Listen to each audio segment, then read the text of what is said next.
welcome back to my channel. Today I want to share with you something that I picked up back earlier in the year, and it was a Wilton's Christmas cookie tree kit.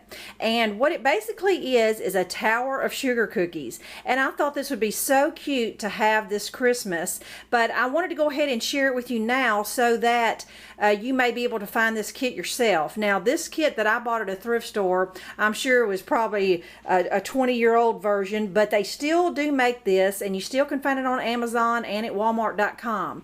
But it is called the Wilton's Christmas Cookie Tree Kit. And what it basically is, inside it gives you the cookie recipe, it gives you the icing recipes and things like that, but I'm going to try to simplify it just a little bit. I did use their cookie recipe, but as far as the icing, I'm just going to melt some canned icing and kind of drizzle it over my Christmas tree. I don't want to go to the trouble of making the icing from scratch. So I think hopefully we'll just see how that turns out. And I also dyed my cookie dough green. So let me show you what it looks like. It doesn't look real pretty in this dish pan, but I went ahead and just made 4 batches at once. It was kind of a task, but I want to go ahead and just get it all done at once. I need to mix it up just a little bit more to kind of evenly distribute my food coloring, but I do got 4 batches of the cookie recipe. If you have a really firm, I imagine this is probably a more firmer sugar cookie, so in order for it to stack well. So if you have one, you could probably use your own. And then if you had, or if you could find some of these nesting type of cookie cutters. Now, if you had some different size flowers or even stars, you know, anything would work as long as it's nesting. You know, anything from large to small would give a Christmas tree shape. So it's just a thought if you maybe could make do with something else. Just wanted to give this a try. Now, I didn't go through the whole process of showing you how to mix up the cookie dough. That was not necessary. And what I'll do is I'm going to roll this out with some flour, just like the book says, and I'm basically just showing you whether or not this little kit works or not. So I'm anxious to see how well it turns out. So I'm going to go ahead and get the cookies cut out and put it on a cookie sheet, and I'll come back. I'll show you this real quick. Now, I'm going to make 4 cookies of each size for this tree. Now, for these very bottom ones, these extra large stars, I'm actually putting on this little silicone mat and pressing the cookie cutter down there and kind of peeling away the extra and kind of transferring it to the cookie sheet. So I just wanted to know that's how I'm doing some of these bigger size cookies. I mean, some of these cookies are, this bottom star is almost as big as your hand. As I cut more cookies, the cookies will get smaller and a lot more manageable.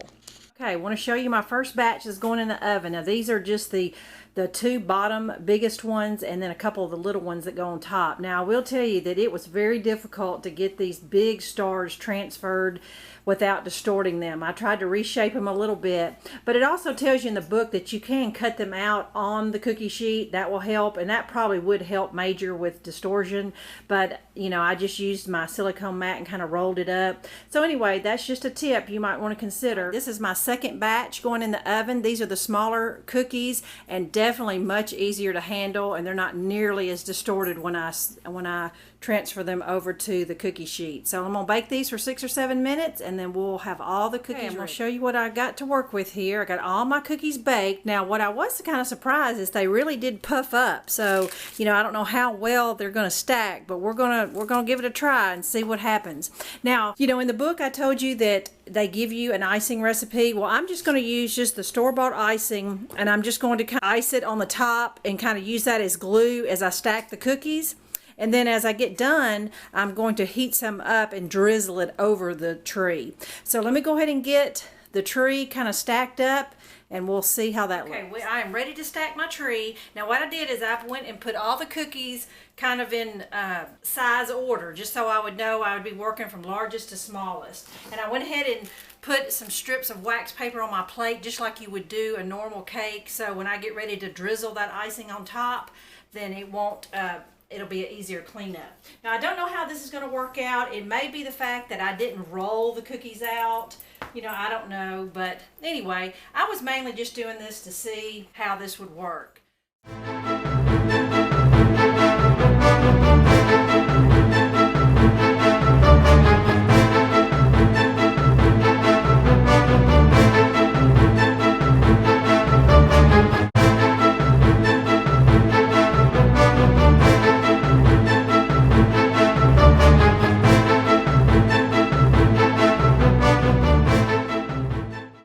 right, friends, this is my Christmas cookie tree, and I'm pretty impressed by the way it turned out. For this just to be my practice round, I am pretty impressed. Now, I did tweak it just a little bit, and I wanted to go over some notes with you about what kind of worked and what didn't work.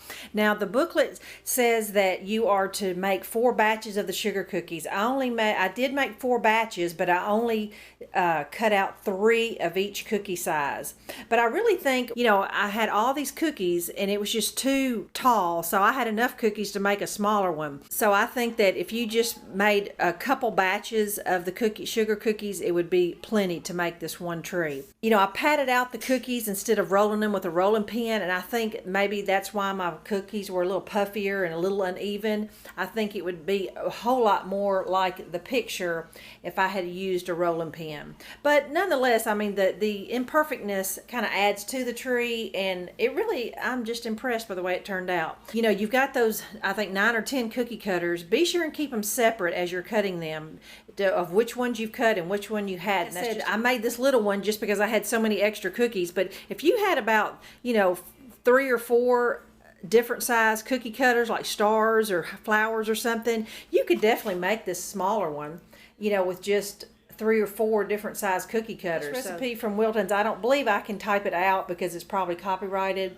but this little kit and the cookie cutters, like I said, are still available. It is basically just a shortbread cookie, and you can just Google that. Theirs looked really green, and I believe that gel food coloring will make it a lot darker, but it's definitely green. This is just the inexpensive food coloring is how I got the green, and I just put probably 10 drops in the batter. And the next thing is that this can icing is the way to go.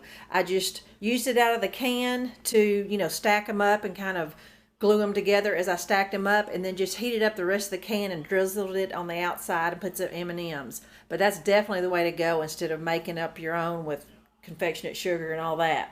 And the next thing is I mean, these little ones would be easy to transport, but these tall ones, this would be like trying to transport a wedding cake or something. I don't think this would be good to take somewhere unless it was your own party, just because it is at least 12 inches tall and it would be very hard to transport. So this would definitely be recommended for a party at your house. Anyway, but I'm just going to show you, this is how many cookies I had left over after making the large one and small one, and I did 3 of each cookie size.